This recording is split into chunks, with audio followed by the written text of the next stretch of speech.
Welcome back to the RC2014 to ASIC series of episodes I'm doing with Spencer, who's doing the Zero to ASIC course, and we're checking in each week or every time he finishes a section, and he's just finished part one. Yes, so I was slightly lagging behind your progress, and then I saw you'd written a blog post on where you got up to with part one, and you've already finished it. So that's great progress. Yes, yeah. So I think that went fairly well. To be honest, I was quite pleased with that. Yeah. What bits did you enjoy the most? I think actually achieving an output which came out in Spice to look like what it should have looked like. Yeah, that was a big win for me. Yeah, cool. So, for people not familiar with the Zero to ASIC course structure, the first part is about drawing MOSFETs and understanding a bit about the PDK and looking at the standard cells, which are like a library of logic functions that you get given. And the first project is learning how to use magic to draw your own MOSFET. Oh no, it's not, is it? The first part is simulating a standard cell. Yeah, so Yes. you pick a standard cell and you simulate it, like you were saying with Spice. And the second thing is drawing a MOSFET and then learning how to extract the netlist and then simulate that. Yeah. Yeah. So yeah. Although I done it in the actual order that which you said, well, I did actually go through and do both those parts twice. So I've got the laptop where I can rush through things just to try and learn out how the task is going to go. But then I will sit down on the desktop machine and actually go into it in a bit more depth. And I think in hindsight, to do the drawing of the transistor first, I can then see better what's going on inside the logic gate. Inside the standard cell. And I Yeah. saw you had you picked an XOR and you were trying to work out how the MOSFETs are arranged inside to achieve that logic function. And that was a little bit too tricky, wasn't it?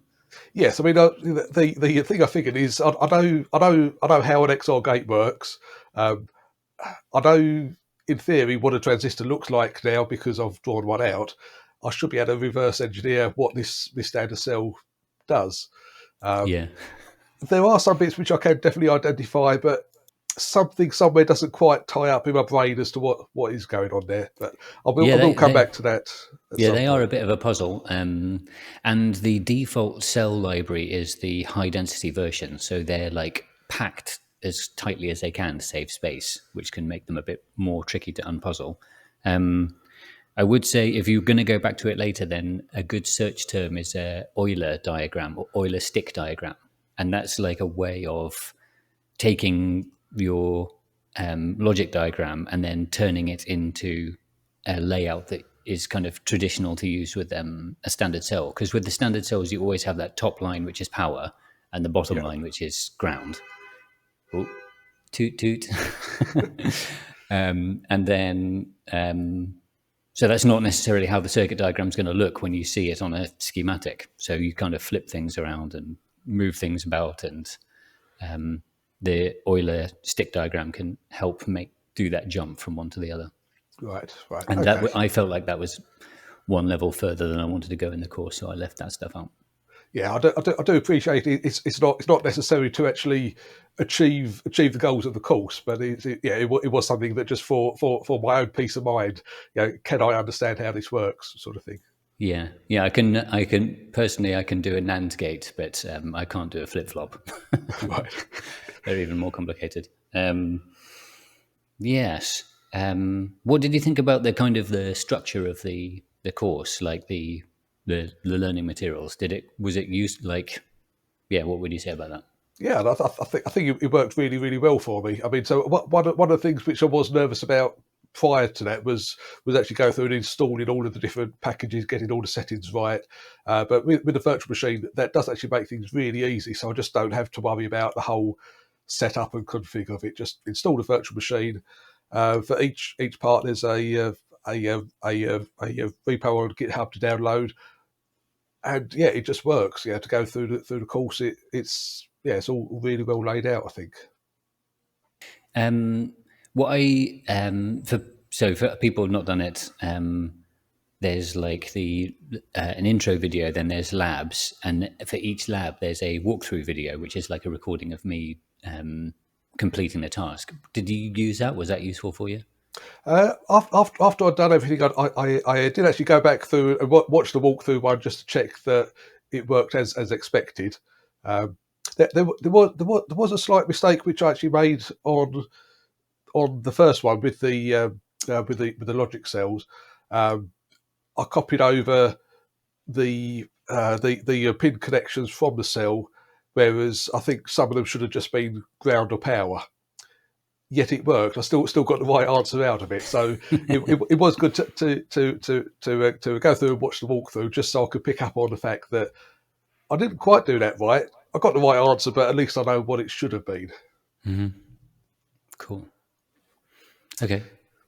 The other thing which I learned as well. So when I was doing this on my laptop, I was actually out and about on the laptop doing the second one.